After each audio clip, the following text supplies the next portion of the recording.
Pada kesempatan kali ini, kita akan mempelajari tentang unsur-unsur teks berita.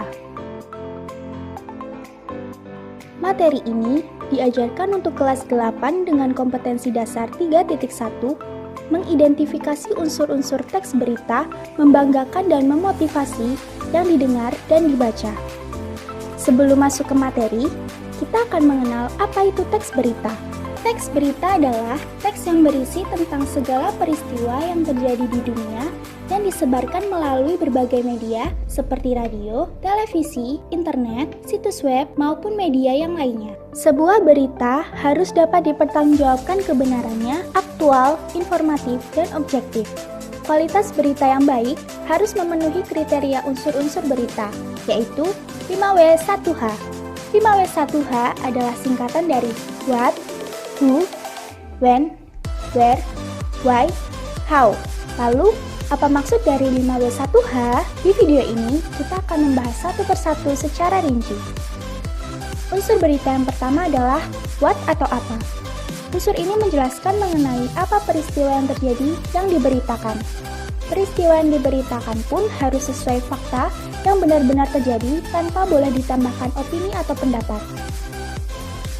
Contohnya, topik sebuah berita yaitu peristiwa banjir menggenangi 5 distrik dan menewaskan 16 orang. Selanjutnya ada unsur who atau siapa. Unsur ini menjelaskan siapa saja yang terlibat dalam peristiwa yang diberitakan. Orang-orang atau pihak yang terlibat dalam berita harus diinformasikan dengan benar agar lebih jelas dan berita dapat dipahami. Contohnya, yang terlibat dalam sebuah peristiwa yaitu warga di 5 distrik di negara bagian Maharashtra. Berikutnya ada unsur when atau kapan. Unsur ini menjelaskan mengenai waktu terjadinya peristiwa yang sedang dibahas dalam berita. Waktu terjadinya peristiwa harus dijelaskan secara jelas sehingga berita mudah dimengerti dan tidak menimbulkan kesalahpahaman. Contohnya, waktu terjadinya peristiwa tersebut, Kamis 8 Agustus 2019. Unsur berita selanjutnya adalah where atau di mana.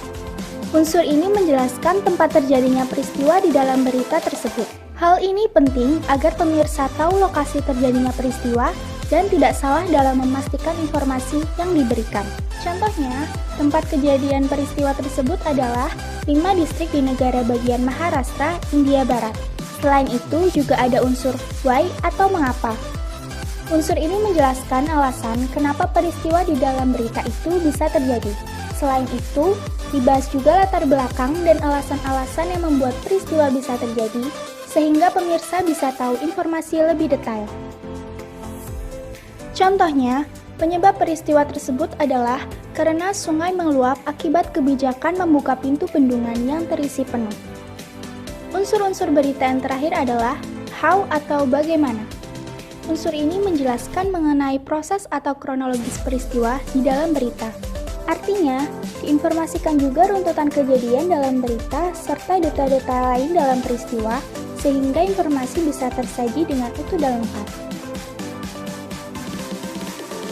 Contohnya, kronologi peristiwa tersebut adalah hujan lebat dan banjir mengakibatkan 16 orang tewas dan 140.000 orang mengungsi akibat kebijakan membuka pintu bendungan yang terisi penuh. Setelah menyimak penjelasan tadi, apakah kalian sudah paham?